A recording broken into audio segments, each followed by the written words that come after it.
Hello again, it's Glenn Walford here and welcome to the Franchise Everything podcast where we talk about everything and anything in franchising. And today we're at the esteemed headquarters of Gong Cha Bubble Tea here in Sydney, and I'm welcomed today by Master Franchisee Lily Shi and Business Development Manager George Kwok. Hello everyone, how are we? Hi Glenn. Perfect. Excellent, thanks for having us in the office today. Thank you for being here. Thank you. So Gong Cha, what is Gong Cha? So we do a huge range of bubble tea, and the name Gongcha is the act of offering tea to the emperor in ancient China. The words Gongcha in Chinese means tribute tea. So we treat all our customers like an emperor, and we give them the best tea selection available in the world. Okay, excellent. Yeah.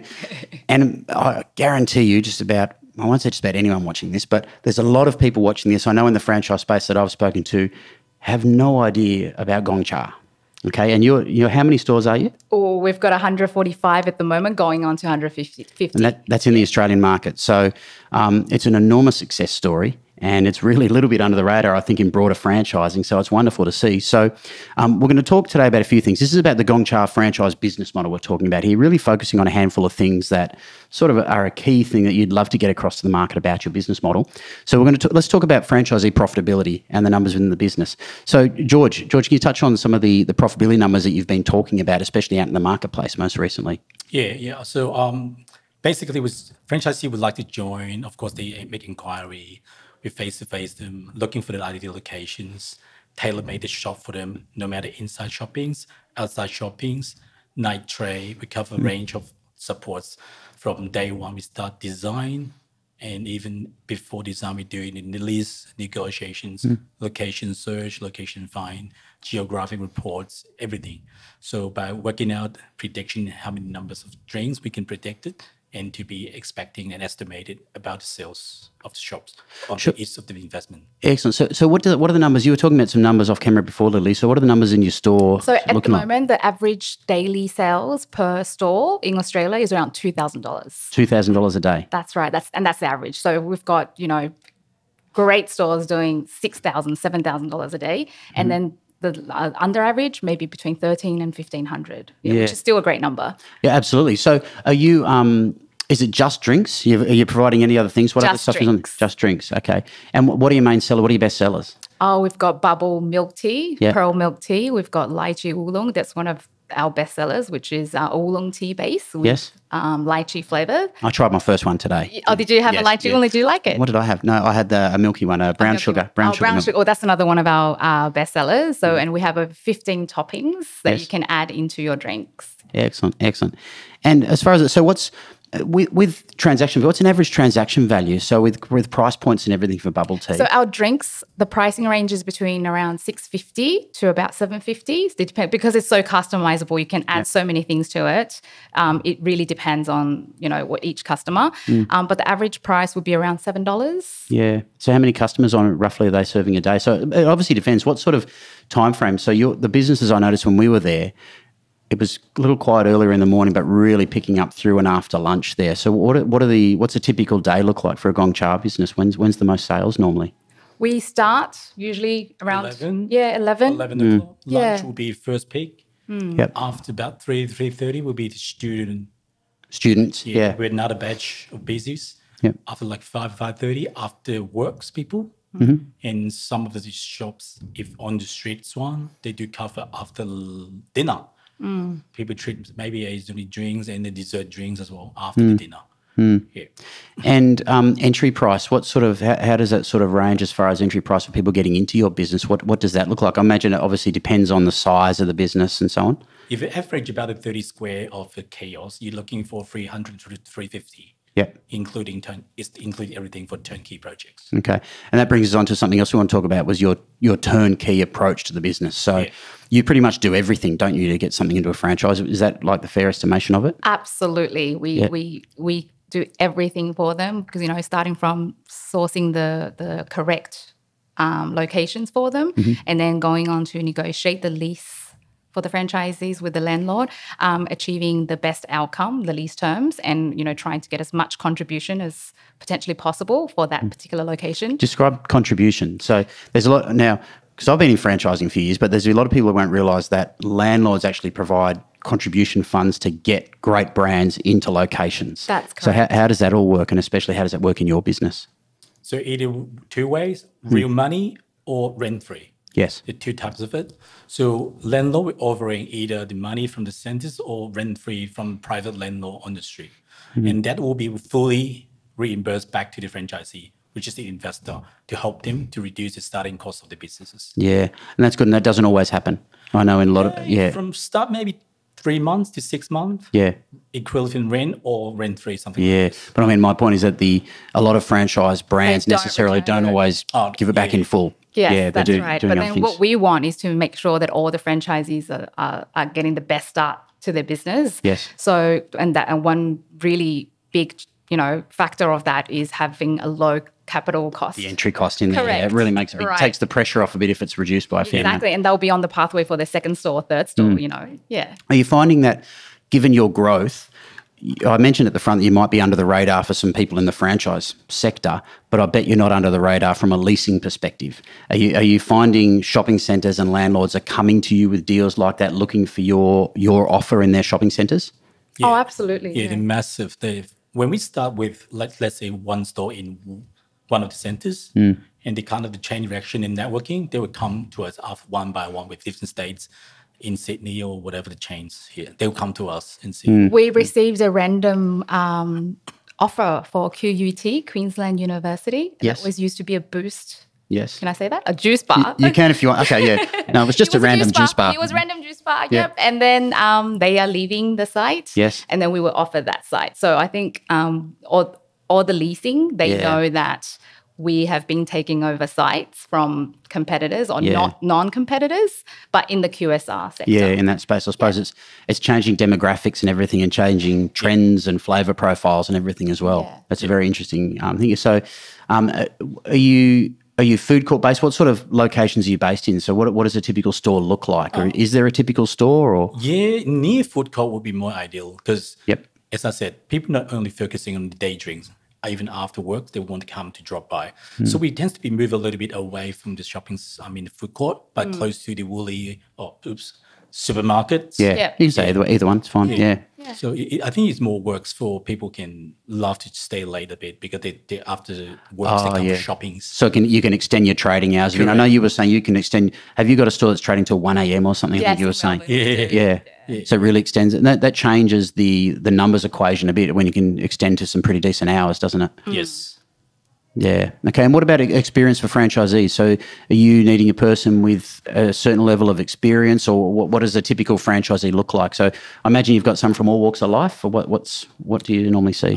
I think the first will be must be a Gong Cha fans first. Yes, the passion for the brand is very important. And that's why they love the tea, love the quality, love the service, and they would come to us because they love it. They want to join and see how they can join. And personally, they don't really need any experience on everything because we do provide most of the supports like setup, even ongoing operation, running, stock taking, ABCD, and so on. Yeah. We fully support it. Even after open, we do have the team for serving like strategy team in case something wrong. We provide strategies, tactics, and in different kind of locations. Yeah, and that actually it rolls onto something else we wanted to talk about was marketing. Yeah. So I know I know many brands in the space charge marketing fees and everything. You tell me you don't charge marketing We fees. don't charge a marketing fee to our franchisees. What's the reasoning for that? What's the thoughts behind Because we do all the marketing for them, and it is not necessary for them to contribute to that. They can then spend their marketing money or their funds on their local marketing for their own store. it? Do you require them to spend amount? Is there an amount you require them to spend locally, No, or how there does it work? isn't. Okay. No. Because I know sometimes with no marketing fees, but there's a requirement to spend a certain volume. None whatsoever. Okay, that's interesting. So what sort of marketing are you doing? You've got national campaigns running, and I know when we were in the store, there were some great screens and everything up of campaigns running. There's also some promotions happening on the side there. What does a normal marketing campaign look like for Gong Cha? Well, we just finished up with Emoji. We did a collaboration with Emoji. So every 2 drinks you buy, you get a blind bag of an Emoji fridge magnet.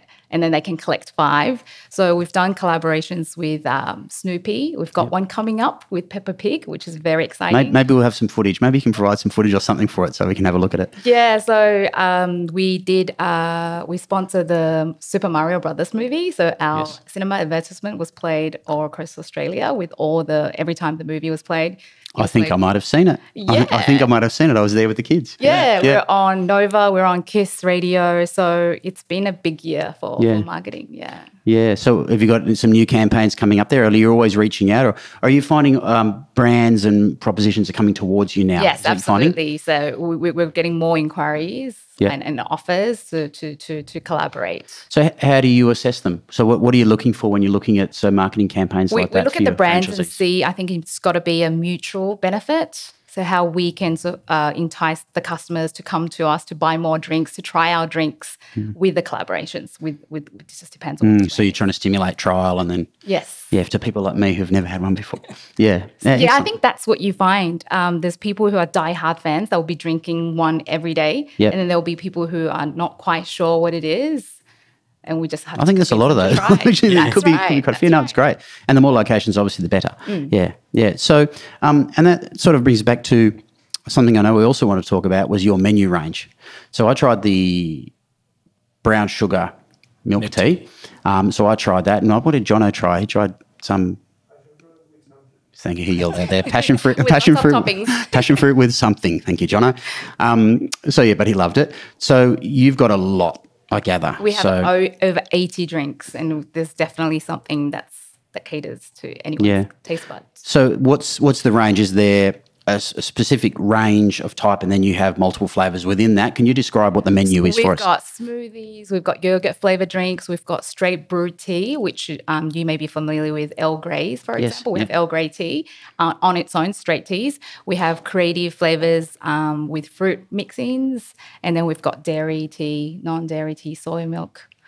Everything. Yes. Oat milk? Any oat milk? No. No, you don't have milk. I was going to soy. We have soy milk, yes. I was at the shop. Someone ordered an oat milk latte where I was today, so I wonder. That's why it was just top of mind. Sorry about that. Lactose-free, vegan, all that sort of stuff. Is that what you're telling me? How does that we have the range? all these options. Yeah, and I think that's important. So for anyone looking at a business, obviously, these eating trends and directions and things are going, and dietary requirements are really important. Yeah. So how do you choose new menus? Where do you get your inspiration for new items? So we work very closely with Gongcha Global. Yep. They will have limited time offerings every quarterly, and then we test these products and see if it will be suitable for the Australian market. Okay, so you don't have to put them in necessarily. They just give you some ideas and some promotions. They give us a lot of ideas, and then because of the weather difference where Australia is compared to the rest of the world, we're in summer when they have winter, so we have to pick and choose when we launch certain offerings. So where did Gongcha come from? What's Taiwan. The story? Okay. Yeah. And how long has it been around for? I believe started in 2006. Okay. Yeah. And so you're the master here in Australia. What other territories are in roughly? Are there a number of locations globally? So we're hitting 2,000 stores in July, and we're going to have a global launch of multiple stores. One of our stores in Australia will be opening on the same day. George, have a bit more information about that? Yeah, on the 21st of July, we'll be joining the Gongcha Global opening campaign.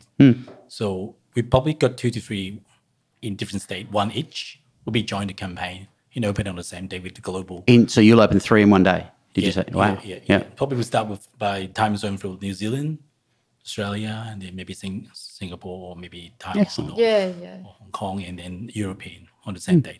What a great idea. 1st of July. Are you crazily running around trying to get all that ready? No, I'm all good. Yeah, global helping. Well, you've opened 145 now, so you probably know what you're doing. Yes. Yeah. Yes. Everything on the pipeline.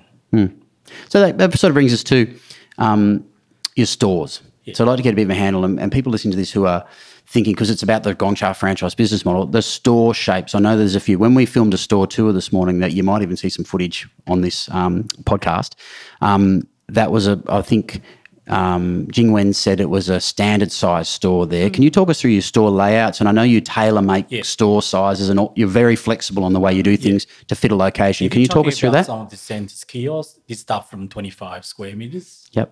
And so on. Shops maybe start from 45 or 50 square. depends the preferences of the customers or franchisee would like some more seatings or no seatings onwards. So what rationale? How long do people sit down for? Do they normally just sit down, have the drink, catch up with friends, 10 or 15 minutes, or do you find maybe take up to 5 to 10 or even an hour? People with the laptop. Yes, and they're doing some working away. They do have something like this. Yeah. The one thing we talk, the people spend more time on it. Yep. Yeah. Yeah. So that's it. So we've got the kiosk and we've got the 25 square metre kiosk. Yes. About 40 square metre store. You go bigger than that? Yeah. Maximum I've got one in West Ryde. It's 150 square. Wow. Yeah, because that's the repeat franchisee. They love seating. They want to serve better customers, have more time to spend inside the store. That's why they choose. They said, I want more seating, spacious. Is that right? Yeah. Yeah, there's certainly more costs associated with that. Yeah. The biggest one that I have set up for them is 150 square total. Yeah, and what's the gap to the next one there? Is that a big gap? So not really. 110, 180, 90. They do have a range of it. Yeah. And what sort of locations have you got? Drive-through locations? What sort of stuff are you looking at? We're looking at a drive-through location. We would love to do a drive-through location. Are they doing that overseas? Drive-through locations that you've seen? I think so. I think Malaysian have one. They have drive-through. Yeah, and Brunei has one. Yeah. We saw. Yeah. You see just about everyone going for drive-through locations like crazy at the moment, isn't it? You've seen that everywhere with all different sort of QSR brands and coffee brands. I do drive-through, relaxing, kids on the road, don't have to running around. Yeah. All the car safety, drive, pay and pick up then. Yeah. What sort of innovations have you got coming up? Can you share any innovations or things that you're doing in the brand coming up, or plans that you've got coming up for the future of the brand? What's the future look like, say, in the short to medium term around the franchise business model? We're doing a lot for the current franchisees. We're updating a lot of our IT. So we're looking at, we have been investing in an app that's been in the works. Yes, yeah. We want to... Is that an ordering app and everything for people? Or, for customers, yes. And then also within the franchise network for the franchisees, we're creating an ordering portal for them to place their orders. So everything is more automated, moving away from Excel sheets and the traditional Google Sheets, I guess. Yes. And many of us all still use them. Yeah, so we're trying to make things go and more efficient. Yes. So a lot of IT innovations coming up. Excellent. For the franchisees. Yeah. Lots of work happening there. Yeah, we have our first Australia convention happening in October. Excellent. Where we'll be inviting all the franchisees across Australia to Sydney. Well, that's a big thing for sure coming up. We are funding, and I'm proud to say we're funding all their flights and their accommodation to invite them here, to show them what we have for them, and hopefully they're excited as we are for the next 10 years, because we've been here since 2012. And COVID sort of stopped things a little bit. Yeah, but took a lot of momentum out of the market for many. Yeah, and we're very excited about what's happening in the next decade. Yeah. And we want to share it with everyone who's part of that journey. Excellent. Well, thanks for having us here today, and thanks. It's been great to find out more about Gong Cha. Try my first bubble tea, which was fantastic. Thank you. Thank you so much. And Lily and George, thanks for joining us on Franchise Everything. Thank you so much. Thank you. Pleasure. See you soon.